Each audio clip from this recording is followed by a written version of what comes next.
fill your thirst beside the river. Wash the journey from your hand. Hi, welcome to Healing Outside the Box. I'm Rosemary Lachance, an energy healer and spiritual teacher. And I'm Dina, Scungio, a student of spirituality. And a teacher. Right. And this is our 155th show. And we now have a live call-in show, and the phone number is 203-907-0436, which we will put up on the screen later. The title of the show is Reincarnation Part 2 and Life Before Birth, and this is number 2 in the Life Explained series. Our format has changed. While we still have guests from time to time, we are going to give you food for thought information about spirituality based on the teachings of Hans Wilhelm from his website, www.lifeexplained.com. We will play a different DVD on each show, and sometimes we will play 2, and then have the dialogue about it. We welcome and encourage you to call in, please, and ask your questions. Anytime between shows, you may also email Rosemary or write letters to the TV station asking your questions about the show. We will read them on the next show and try to answer them. This is not a religious show, and no matter what religion or belief you follow, the information we give you will only enhance your beliefs. We do not try to convince you of anything. We are only talking about spirituality. Unfortunately, calling can only be done if you live in North Haven, where the show is live on the original night only, tonight, and we will still record the shows where they will play in North Haven and all other towns on other nights. You may also watch us if you have Frontier Cable. We will give you our contact information at the end of the show. To find out what shows are playing in your area and when they are playing, please contact Public Services Channel in your town. Please like our show on Facebook under Healing Outside the Box, where you can learn about and see pictures of our past guests and ask questions or leave a comment. And please enjoy the show. And before we start with the first DVD, I wanted to make a correction about the last time we did the show number 1 of Life Explained series. I made a comment that the movie that you all probably saw called Heaven is for Real, about the little boy who went to heaven, I said that wasn't a true story, that they recanted it, but I was wrong. I was thinking of another little boy who told that he had went to heaven, and he said no, it was a lie, he just wanted to get attention. But again, the movie Heaven is for Real really happened. Okay, now we're going to, in just a couple of seconds, we're going to put up the first DVD called Reincarnation Part 2.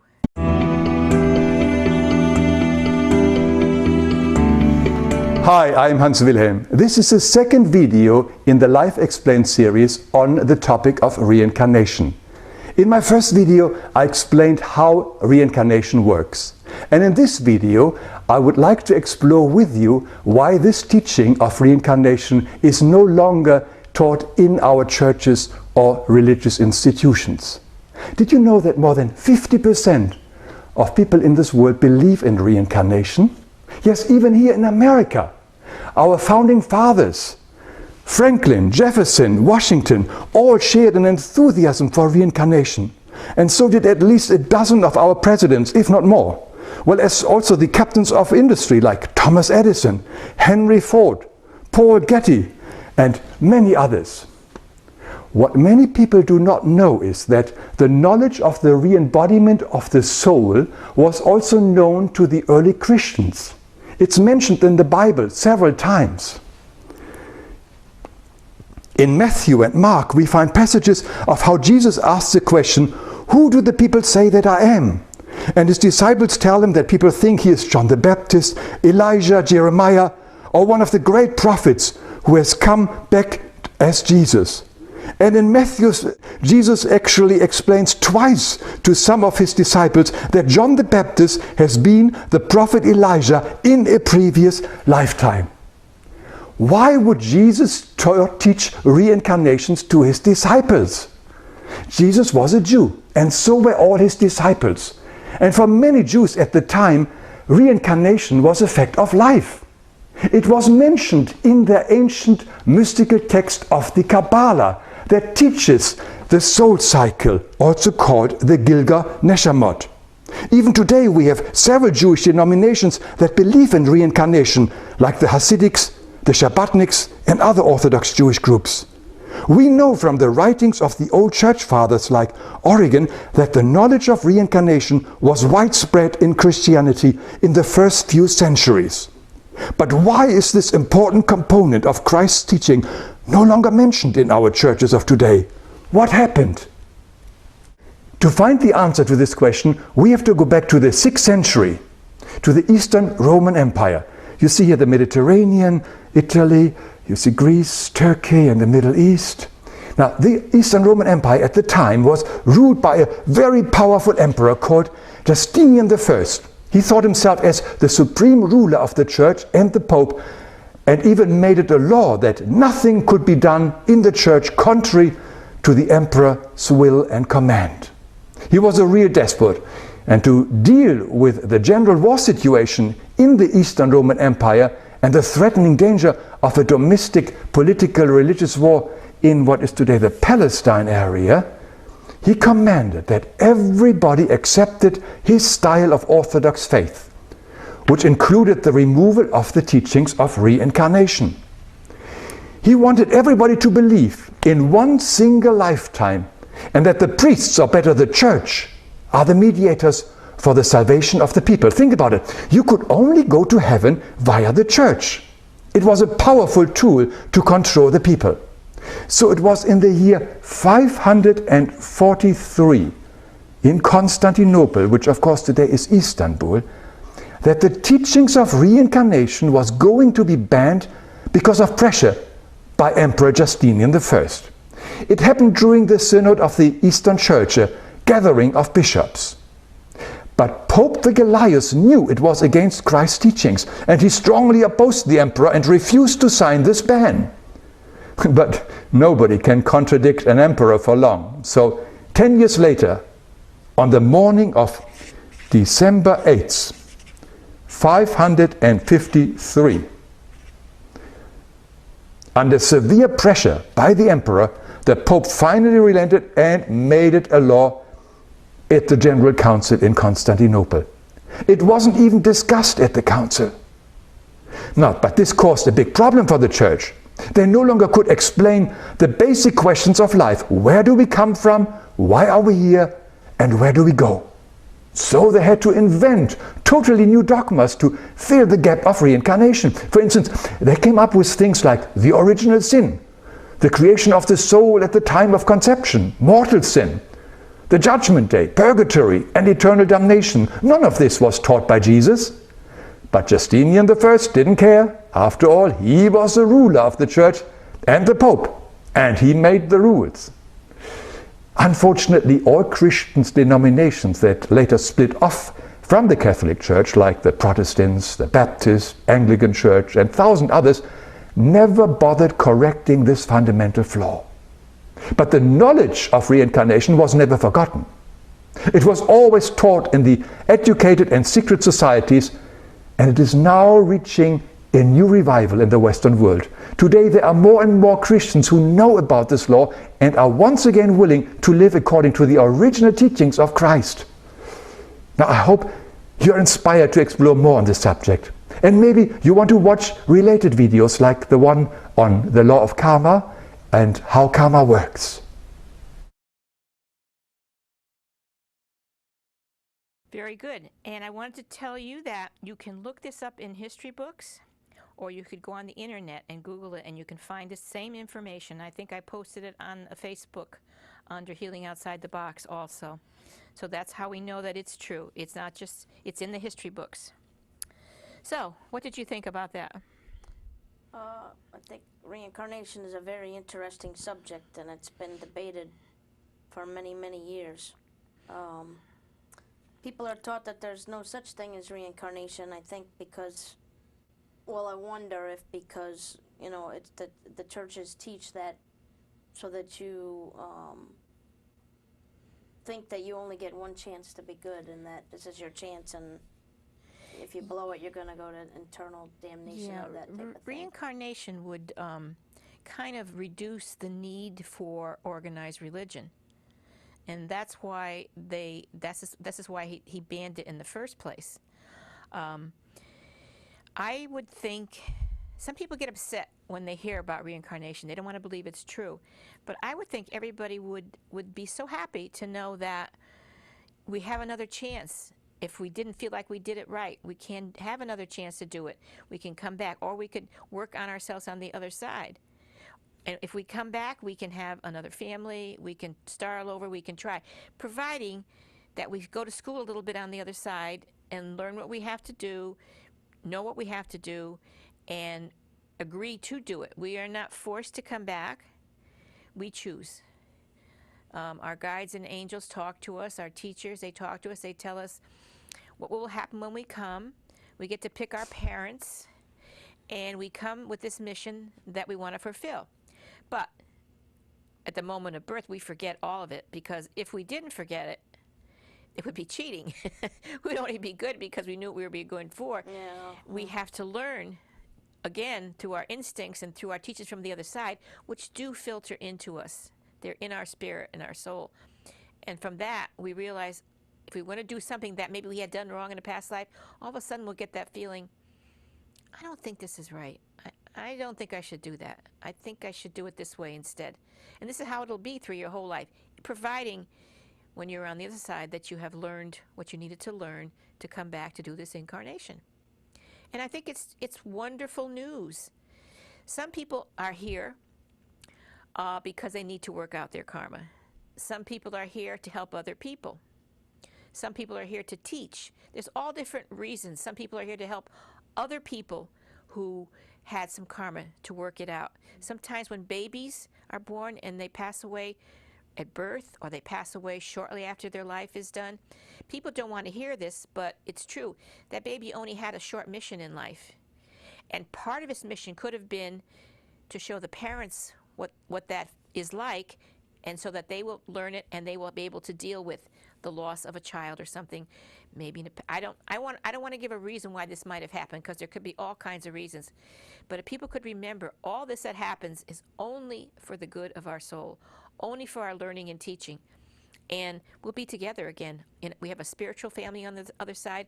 We'll be together with them again one day. Plus, I think there's so much information out there and so much proof that there is something afterwards. You don't. I can't believe that you just, ashes to ashes, dust to. I can't believe that you go into dust, that you go into nothingness. I just can't believe it. It just doesn't sit well with me. In fact, I saw a story not too long ago about a little boy. I think he was 4 or 5, and he was saying to his mother how he was in a past life. He was a black woman that died in a fire, but he gave, for a 5-year-old, he gave such specific information about what had happened to him and how he had gone through all this, and they found the person that he said he used to be.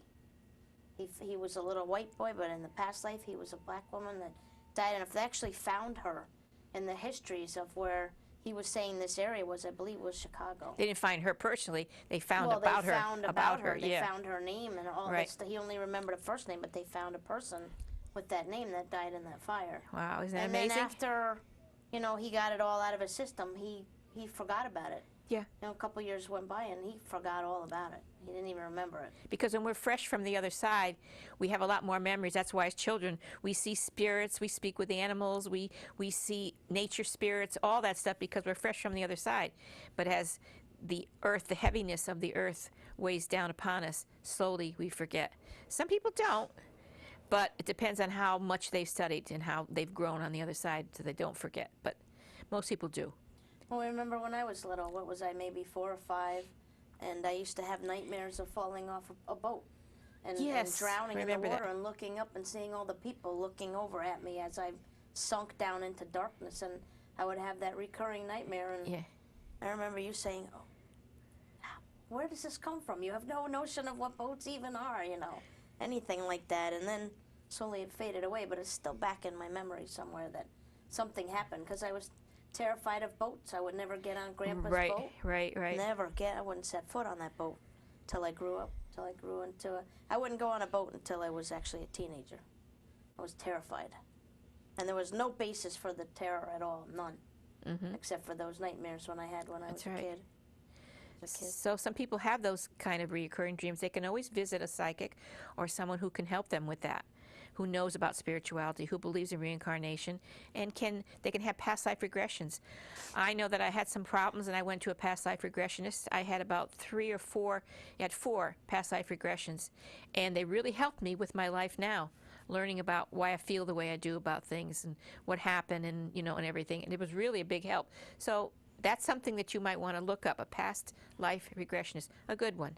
You can check around for people, or you can let me know, and I'll let you know. But it's really a wonderful thing to keep doing that. And then there become a time where we won't have to come back. We know where we want to. We'll move on the other side of life to other planes. There's other planes, other universes.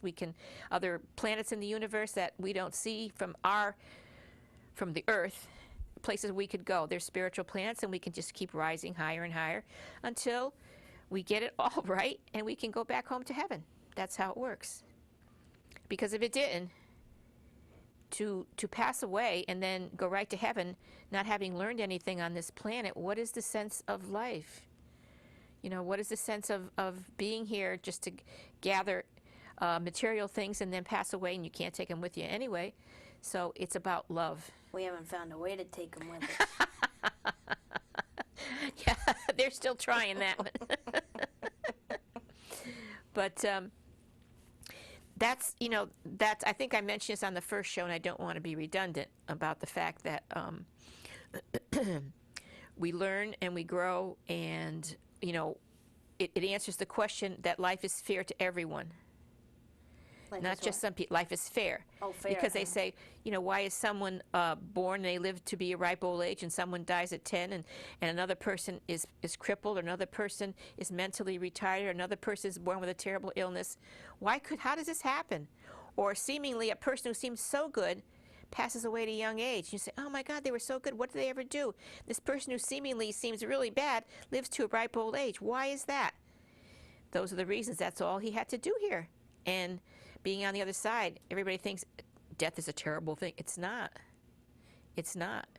It's another journey. It's moving on with our studies and our teachings, and we see our friends over there, and we visit with them. And it's a book called The Afterlife of Billy Fingers, which is a wonderful book to read if you'd like to learn a little more about that. I think the hardest part about death is those of us that are left behind. Oh, yeah. The emptiness, the not understanding, the not being able to see where they're going, the beliefs drummed into you that, they're gone and that's it, and they're gone back to dust. And I think many people out there really realize deep inside that it's not the end. It's just not the end. It can't be.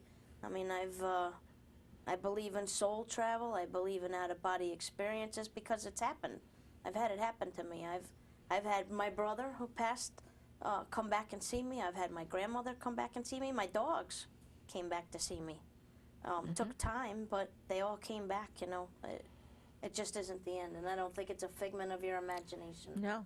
And you know that your brother came to see me, and my cousins and my aunts and uncles and so forth, and I've traveled to see them, and we've talked with each other. And anybody can do this if they're quiet enough when they sleep, and if they try to keep their mind quiet, maybe by learning to meditate.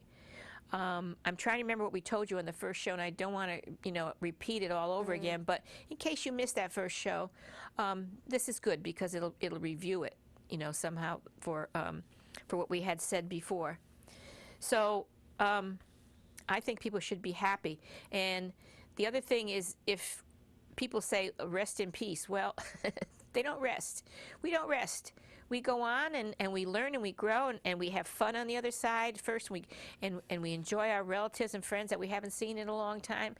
And people who have had a long, serious illness may rest for a little while. yeah, that's what I was going to say. Yeah. They're probably resting after getting out of this Exactly. body. They're resting. I Definitely. know someone who just passed on with brain cancer, a young man of 50 years old who I dearly loved. Broke my heart. And he handled it so well. And he had no knowledge of any of this. And I explained it to him. And he was so happy to hear it. I don't know if he was 100% convinced, but it was enough that it comforted him a little bit. And I'm waiting to hear from him. And so we'll see. I'll let you know if I do. I wake up every morning thinking about him. He's the first thing on my mind when I open my eyes. I don't know why, but the minute I open my eyes, I think of Michael. And I just miss him terribly. I know. I do too. He fought a brave battle. Oh my God. Really did. He did. He tried everything he could do to survive. And I said to him, he was so cute, I said to him, Michael, I said, you can come back and have another life if you like. And he goes, oh no, I'm not going through this again. I've had it. I said, no, you're not going to go through this anymore. You've done it. You've served. You worked out your karma. It's over. It's finished. No more suffering like this again. Next time you come back, if you want to, you can do other things, you know. So he was happy to know that. And he was always laughing. He had a great sense of humor. God bless him. He's just a wonderful person. Yeah, wonderful soul and everything. And I did some healing on his wife and recently, and I saw his face in her heart, and I knew she was holding him right in her heart, and it was so beautiful. She started to cry, you know. So that was really, really nice. So I know, like you said, Dina, absolutely true. We grieve. It's our loss that we're not going to see them for a while. Our emptiness. Yeah. It's terrible. It's some people are devastated, especially if you lose a child. It's sad. Very, very sad. That's not what should happen, you should say. But if I didn't have the beliefs I had, I wouldn't have been able to cope with the loss of my child, your brother, and you either. It was devastating. I think in a way too that it can make you feel more at ease when I mean, no one's ever going to be at ease if a child dies or someone who dies that's younger or dies suddenly. You know, it's hard to make sense of any of it. And the one thing that gets me through all the time is just believing that there's got to be a reason. God, the Great Spirit, the good Lord, the Holy Ghost, whatever you call him, the energy of the universe that runs the universe that we all rely on and we all, you know, hear. Sometimes deep inside you get that voice that tells you something that you should do or something that you shouldn't do, or you go to step on something and that little voice in your head says, I wouldn't do that, or maybe think about that. Or I think that's the energy of God or Spirit watching over you and telling you things and protecting you in his own way. But like you said, unless you're quiet inside, sometimes you miss that. Sometimes you don't hear it. Sometimes we got the phones and the TVs and the computers, the iPhones. Yeah, she's always giving me a hard time about my phone. God. Oh my God. I'm a busy person. I can't help it. It's like an appendage. Most people contact most people, you. It's an appendage. They don't call you anymore. They text you, or they email you, or they message you from Facebook, or I've got so many things to pay attention to. Sometimes it's hard to be quiet. That's called getting away from communication and closeness. It's really not a good thing, not a good thing at all. But in this busy life, the powers that be on this planet keep us so busy and keep us ignorant of these things so that we just keep doing it and doing it and doing it. And it's a shame that it's like that, but it is. Was something I was going to say when you were saying, something you brought up before about, what was the thing you said before about, oh my goodness, I hate when that happens. About, what was the last thing you said before? Earlier or now? Now. About my iPhone? I can't remember, Oh no, it's happening. I'm getting CRS. We all know what that means. About the phones and everything? Yeah, no, it was something else.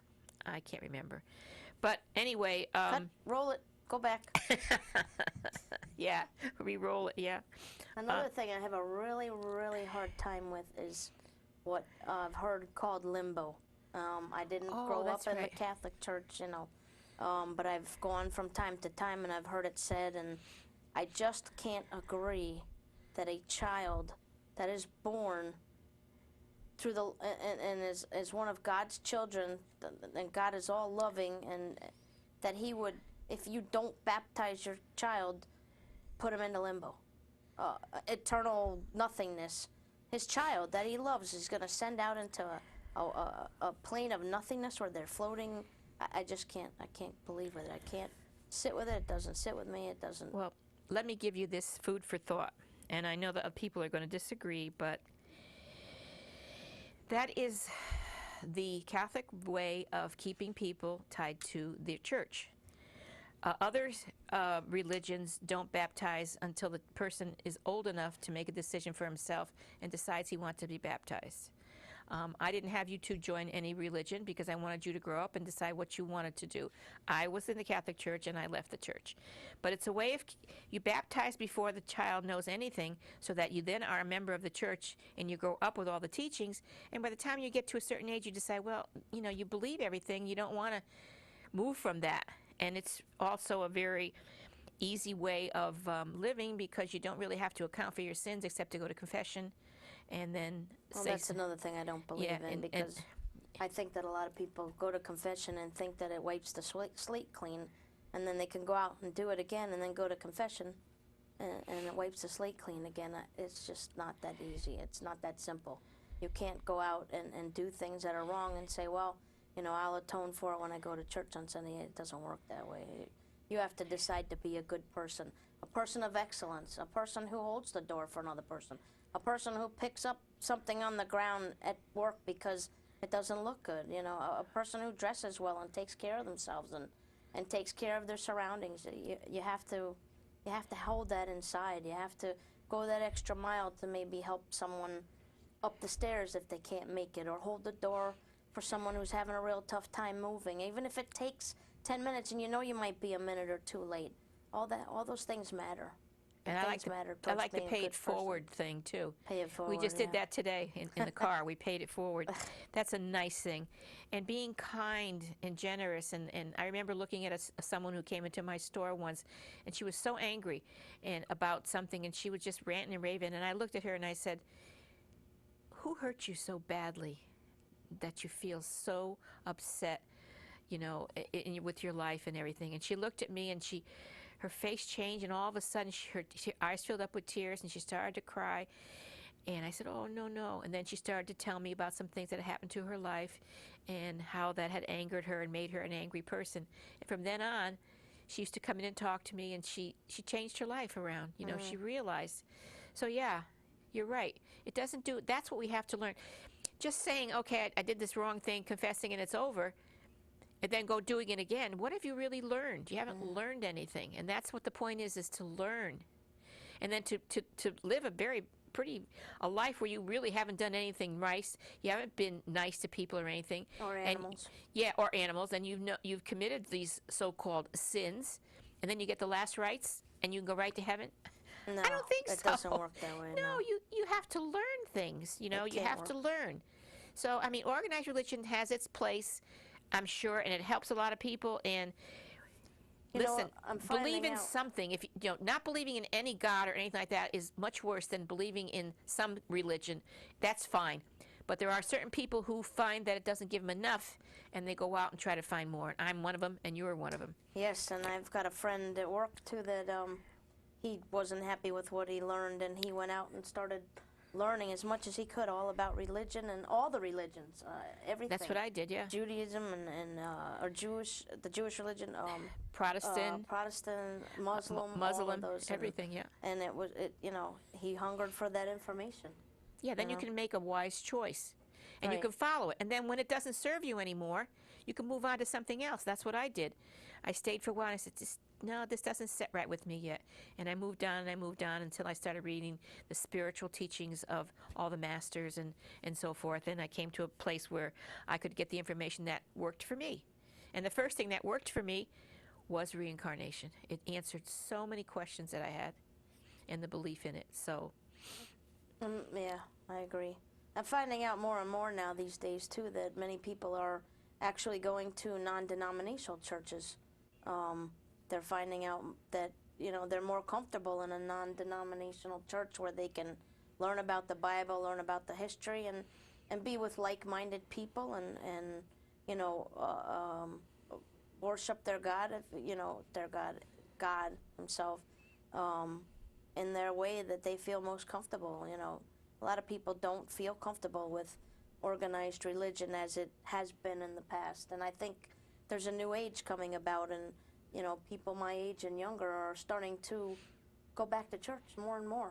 especially the non-denominational churches. I think they feel comfortable in Yeah. youth groups and people that are together, like-minded, doing good things for people and good things for other, and everybody learning and being good to others. I mean, that's what it's about. That's You what can it's have about. church in your house. When you gather a few like-minded people together and you talk about spirituality and you have discussions, not arguments. You never try to convince somebody to believe what you believe. As we're not doing here, we're not trying to convince anyone to believe what we believe. Just giving food for thought, information. Whatever resonates in you, keep it. What doesn't, let it go. Okay? So you can have these people get together with you and you can talk, and then you can pray for the peace of the world, pray for people who are ill, pray for enlightenment.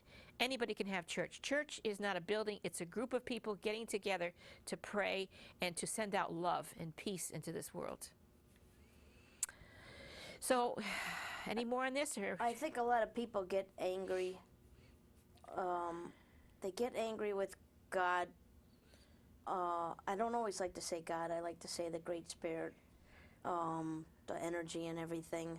I think they get angry because they believe somehow, from what they were taught, that it's his fault if someone's born with an affliction, or someone's born with cancer, or someone's born with this, or gets this.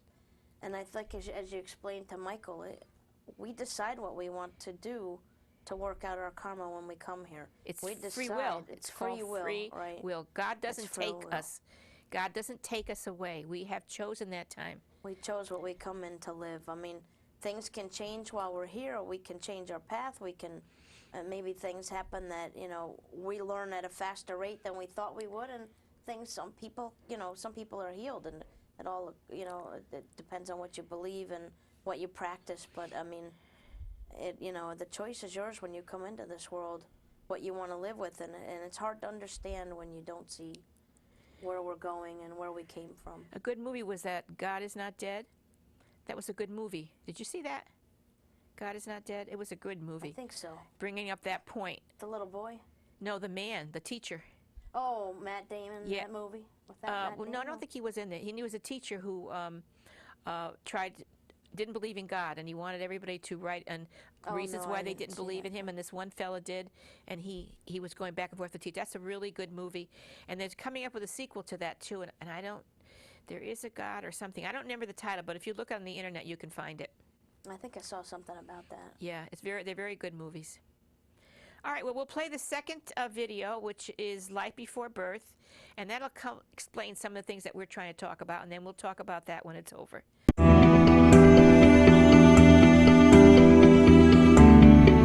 Hi, I'm Hans Wilhelm, and in this video in the Life Explained series I would like to share some details of what happens when we incarnate. The reason why souls like us incarnate into this world are manifold. Now, some come to heal, some come to observe, some come to experience or to assist other souls, but most of us come here for karmic reasons, meaning we want to undo our karma, and we also want to grow and wake up to our true essence.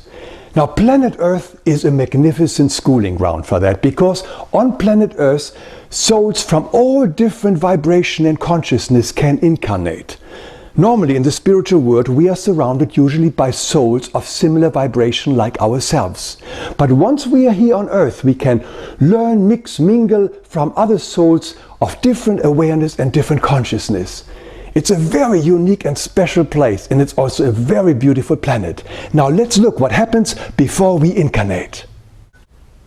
We are spiritual beings or souls, and our true home is the spiritual world. Here we continuously learn and grow, but the growing process is slow because we are only surrounded by like-minded souls or similar vibration. And being in a totally different environment with lots of challenges, like for instance here on Earth, that can speed up our growing and awakening process. Now, most of us have been here on Earth many, many times before and have still karmic ties to other souls we encountered in previous lifetimes.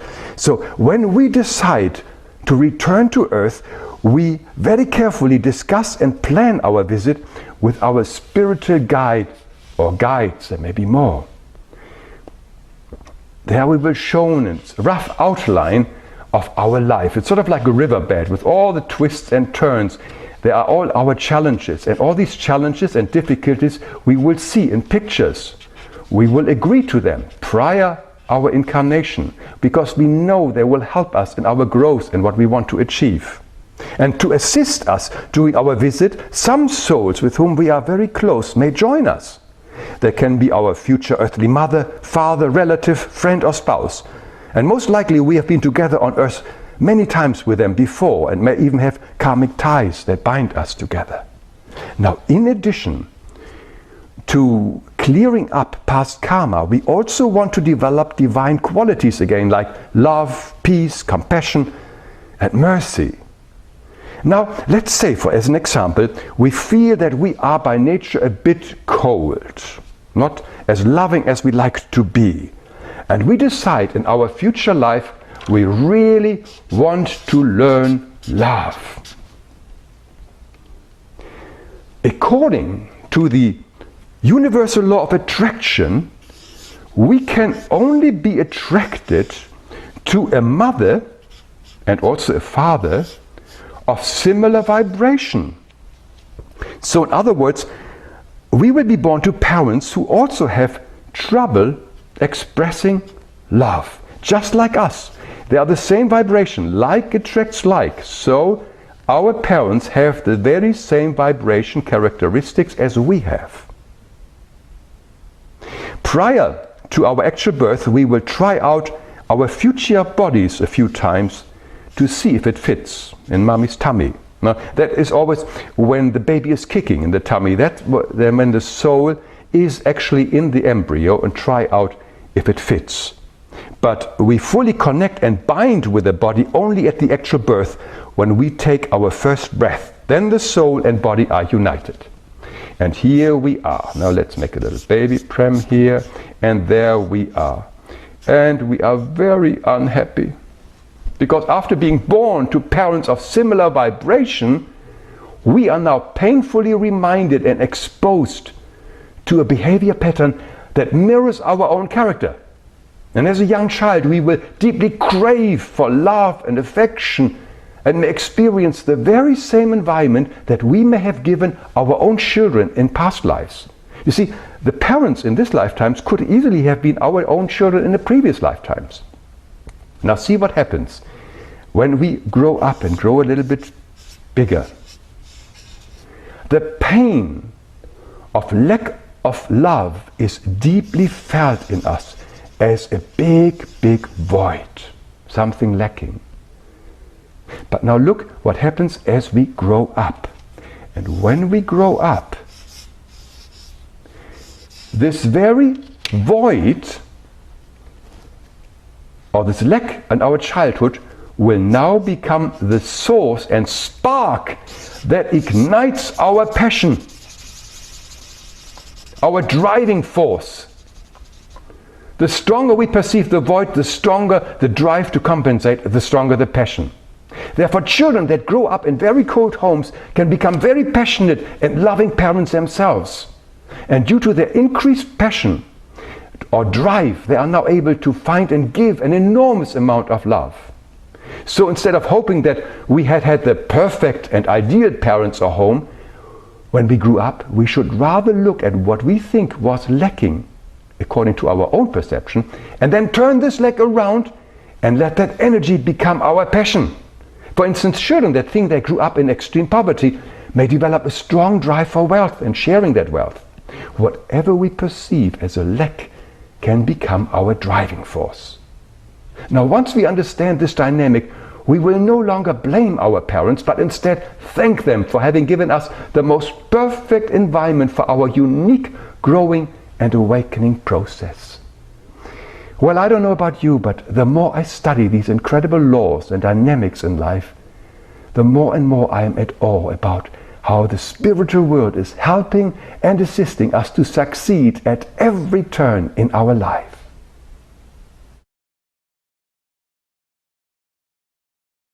Okay, I remember now what I was going to tell you last time. And I forgot again. Oh, the voices that you were talking about, the voices in your head that tell you what's right and wrong. And, you know, just like they say, children ask you, well, Mommy, how can Santa Claus go all over the whole world in one night? Okay. Well, and how can he hear what we want for Christmas and all that? Well, it's the same thing with God. He has his angels. All of us are assigned guardian angels, teachers, masters, guides, and animals who help us through life. And they're the ones who give us those little nudges. Hey, you forgot your keys. Hey, stop the car. You're going to hit that car in front of you. You know, all these little things that we, you know, or don't be selfish. Give him a piece of that, you know. I But thought that it was just your voice in my head. my voice too. But that's what they are, and Stop we all hitting have your them. brother. Yeah.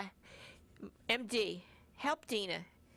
Go get her. She's going out the door. Grab her quick. Poor guy. He had to do everything with you. But anyway, those are the people that help us, and those are the ones who report back to God and tells them our problems, and God will tell them, okay, this, what to do, and how to help us and everything. And of course, they know about so much of it already. So we're all being guided and protected all the time, every day in our life, awake or asleep.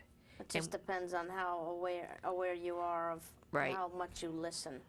Yeah. Sometimes you just have to listen. Sometimes it's just a feeling deep inside. It's not always a voice. Sometimes it's a feeling. Sometimes it's a voice. You know, it's not always, you know, one thing or another. But if you're constantly clouding your head up with all the craziness going on in life, a lot of times you're going to miss it. Mm-hmm. You're going to miss it. I was going to say, I had a hard time understanding that second video when I first saw it. Okay. And, you know, you can go to the website and you can watch it again on the website. Oh, 'cause yeah. sometimes it's hard to understand a little bit of what he saw. I didn't understand it the first time I watched it. I was kind of confused. And then I watched it again and it became more clear to me. But I was thinking, you know, it's true. And some of the people that I know and some of the things that they say about their parents and that kind of thing. And you wonder sometimes, wow, they had pretty crappy parents. How did they turn out to be so good? Well, now I finally understand that. But I also wonder, too, and also Hans Wilhelm has a lot of books out, a lot of children's books. I was searching for one of his books called The Book of Courage on Amazon and came across, he looks like he's got almost 100 books out. Oh, yeah. He's a world-renowned author, and Yeah. he mostly all children's A lot books. of writings. But Yeah. what did he study? Where did he learn Well, the things that he puts in studied with the Rosicrucians, he studied with the Course in Miracles, and he studied with Universal Life, which is where I met him because that's where I studied with Universal Life. We met in 1982 and became friends from then on. And he studied many things over the ages and put it all together and found it resonated for him. And he's a delightful man with a wonderful, sparkling sense of humor. He did a few shows with us, and we're going to have him on this series show. One night he's going to come on, too, and talk about his series also. Oh, that's going to be People great. will love him. Everyone loves him who meets him. And how would you explain Universal Life? Well, If you it's had to just explain what it is. it's a spiritual. They're spiritual teachings about reincarnation and about sort of like what they teach is the Sermon on the Mount and the Ten Commandments that are in the Bible. Those are the most truest, importantest things in the Bible. Most of the Bible is a history book. Most of it is written by like around 300 years after Christ passed on. Most of it is kind of like the beliefs that people felt at those particular time when they believed in gods instead of one supreme God. And these other gods told them to do these things, and the others, God said, fight and kill these people and kill animals and give me a bloody sacrifice and all that. And then in the New Testament, God said, oh, no, love one another and be good to each other. And nobody ever stopped to think, how can he do that? How can he go from one to the other? Because in those days, they believed in gods with a small g, different gods of the water, the sun, the god of money, the god of love, the god of lust, or whatever. Whatever they wanted, they prayed to these things for material wealth. And this is what they told them. And they confused that with believing the real God said that. There's a name for that, and I can't remember it. I'll look it up and write it down and bring it to the next show. It's a belief, it's a form of belief where people worshipped various gods. Well, that brings to light, not too long ago, the previous Pope, when I read an article in the paper, in fact, I cut it out, when it said that the Pope did not condone gay people and this and that and the other, and that I couldn't accept that, and I guess a lot of people got enraged about it. And then maybe 3 to 5 years later, another article in the paper, oh, it's okay now. God loves gay people now, and this and that. And I was like, what? You know, and did he call you? Okay, it's okay now. We can do this, you know. Yeah, I know. It's it hard doesn't to make sense. Yeah, it doesn't make sense. It doesn't feel well, you know, that you can't. It's a whole another subject to talk about. We could spend a lot of time talking about it, but a human is a human is a human, and we're all made out of love, and we're all here trying to love one another. At least most of us are. I had another question about how you're reincarnated with the same people, basically, the same Usually, yeah. unit of people. Usually Do you ever are. move on Oh yeah. to another? When your karma's all done with them, you move on. But when you get back to heaven, totally, when you've learned everything and you've become that perfect spiritual being that you were at the beginning, then you have another spirit, your spiritual family waiting for you. And it may be some of the people you incarnated, it may not, but you have a spiritual family on the other side, mommy, daddy, children, you know, and animals. What about your spouses? Animals incarnate too. Your spouses and then the children you create with them. Sometimes they will be part of your spiritual family. Sometimes they'll be just friends, which you'll see again, that you work things out. Sometimes it'll be someone that you won't ever see till you get back, and you say, oh, I did this with them, but all the animosity is gone, everything's gone, you've worked things out, and so forth. So, yeah, for every female spirit that God created, he created a female for them. And these male and female get together and have spiritual babies who, again, take on that, and then sometimes they may come down here to Earth. It depends on what's going on up there. But so you have a dual, as they call. You have several soulmates that you may incarnate with, who you have certain lessons to learn. That's what a soulmate is. Could be a man, could be a woman, somebody that you have to work things out with. So you stay with that spiritual family for a certain amount of reincarnations? As long as you have things to work out. Yeah. Oh. As long as you have... I think I've been reincarnated with my husband many times. Really? Because he still, in each lifetime, will not hang up his towel. Just kidding. No matter what you tell him. Or move his shoes, right? Or put his shoes away. Uh-oh, he's going to kill you. No, but that was it. I was wondering if that, you know, like if you stayed with these people for a long time, or these spirits, or if you moved on to, you know, different spirits of different levels of understanding, thinking, higher consciousness. That's what I was looking for. When you're on the other side, you can, the lower... Higher levels of enlightenment. Right. The lower planes you can always visit.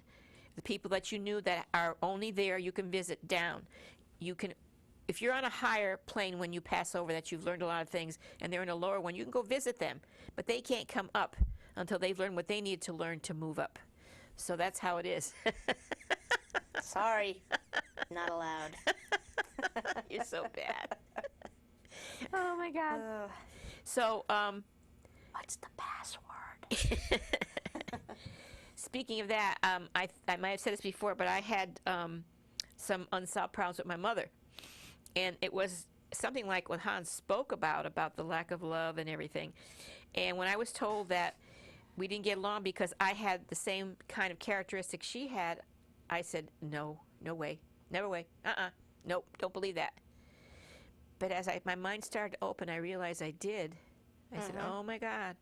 So little by little, as I started to realize that and started letting go of my faults, those things didn't bother me with her anymore. So then, by the time she had passed on, it had all let go from me, and I felt such peace when she passed on, such a sense of peace that I've never felt, and it had all been worked out, and I felt so good about that. So unforgiveness can bind you to someone, very much so. If when they passed on, they wanted your forgiveness, but you wouldn't forgive them, you're going to have to come back and work it out with them again. Or if they didn't forgive you, the same thing. That binds us. Unsolved problems that you had together will bind you with someone, and you'll have to come back and work things out again. So, and if you had something really bad, like fighting or killing or anything like that, you're going to have to come back and work that out also. So, it took me a long time to learn that forgiving someone who's hurt you in the past is for you and not for them.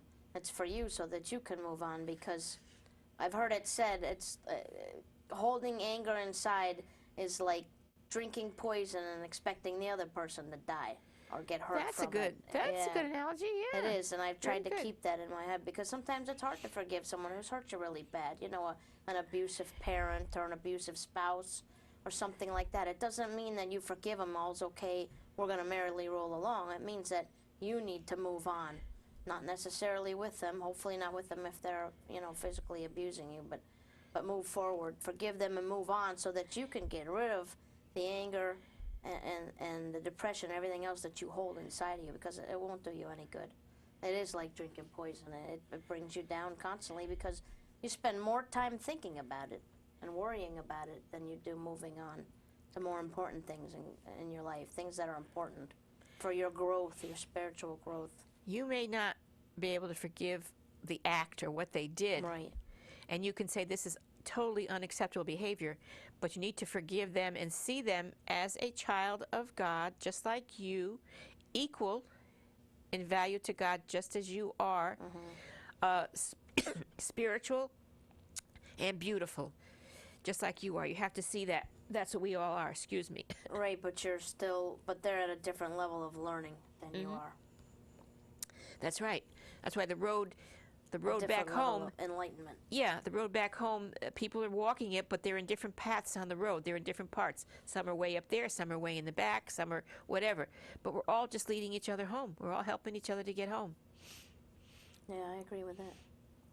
And the spirits on the other side who have gone over and have learned things come back and try to help us. Even some of our relatives, some of our family, people that we've loved, a husband or a wife or someone will come back and try to help us too when they've learned what they need to learn to be able to do that until they become perfection, and then they go back to heaven, as we all will one day.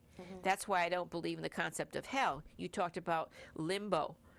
You know, you're right. God could never condemn that, nor could he condemn a child of his to eternal damnation, eternal burning in a place where you burn.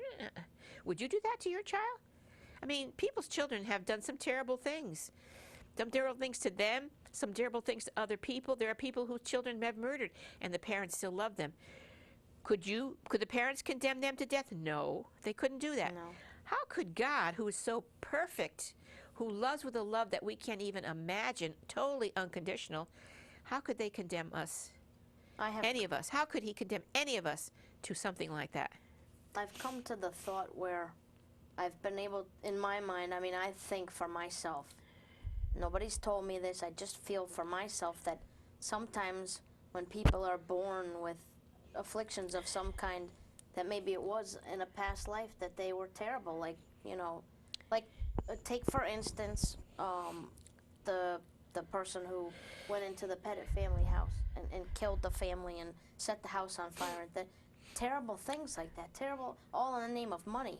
I think that when they pass on, that they will probably be reborn with something maybe that they would have to suffer with, like cancer, or, you know, not being able to walk, or not being able to see, or have some type of thing that they have to suffer through with karma to, you know, make their way back to atone for what they did in their past life. And they pick what it is, what they're going to suffer. They pick what it is that they're going to do. And also, they've taught a lesson to the family who was killed and plundered and raped and whatever they did. There's a lesson there to be learned. But that person will pick before he comes. They'll tell him, like Hans had said, this is what your karma, this is what you want to work out. This is how you might want to do it. This is what's going to happen. Do you agree to do this and this and this? That's why I told my friend Michael, the man with the brain cancer, I said, you know, you are a very brave man, because you picked this illness that you had, this suffering. And he was like shocked, you know. And I said, yeah. I said, the heavier the karma, the braver you are.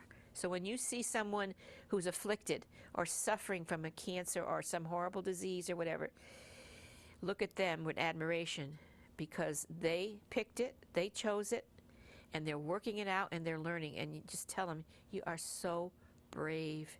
You are so brave to do this for yourself. And when it's done, it's done. You've paid. You've done it. It's your choice. It wasn't God who made you do it. It wasn't anyone who made you do it, but you who said, yes, I'll do it. I'll suffer it. I'll go through it because I want to be a better person. I want to go home to heaven one day. So I want to learn whatever I can learn. So I will do it. There's free will. That's free will. God never pushes anything on us. Never tells us we must do this, we must do that. Just like we're not doing it here. We're just suggesting. And so much of it is common sense. Common sense answers if you really stop to think about it. Don't follow leaders blindly. Think for yourself. Think for yourself. Listen to what they say, but listen to what they do also. Okay? Listen to how they live their lives. Watch them. See how they are. That you have to think for yourself. You have to have common sense in most of this. You know, in your heart, you know the difference between right and wrong. You know what's good and bad. I know you do, because you're perfect. I know. I am, as a matter of fact.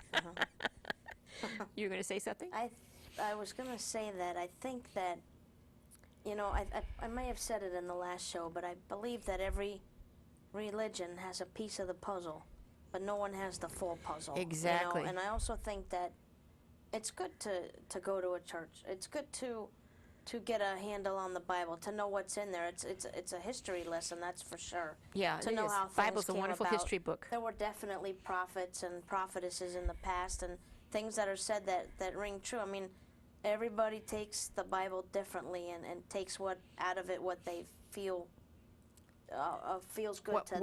Works sort for of them. like what we're saying. Yeah, it works. You know, for you take from the Bible's a very hard read. I know that. I've tried many times reading it on my own, and I read one passage and, you know, the question marks go up in my head, and sometimes it's hard to understand, and that's why, you know, it's good to get into it. You know, if you want to learn about it, get into a church. You know, go to different churches, go to different places if you want to learn about the Bible. It's good to study about the history of what studying happened the history. to us. Yeah, It's very and then good. you think about it in common sense terms. You take what you believe from wherever you go, and what feels good to you, what fits with you. It's kind of like trying on clothes. Whatever fits you feel good with, that's what you keep with you. And there are wonderful, great books out there. Wonderful books to teach you of all different kinds of things you can look up. You don't have to take anyone's word for it, but read the books from these famous prophets and scholars and so forth, and see what they have to say. But in your heart, look into your heart. What resonates in you? What sounds like the truth to you? What feels right for you? And it may be what feels right for you for a year, 2 years, and then all of a sudden you say, no, I don't fit here anymore. I need to find something else. That's what I did when I started my search in 1975.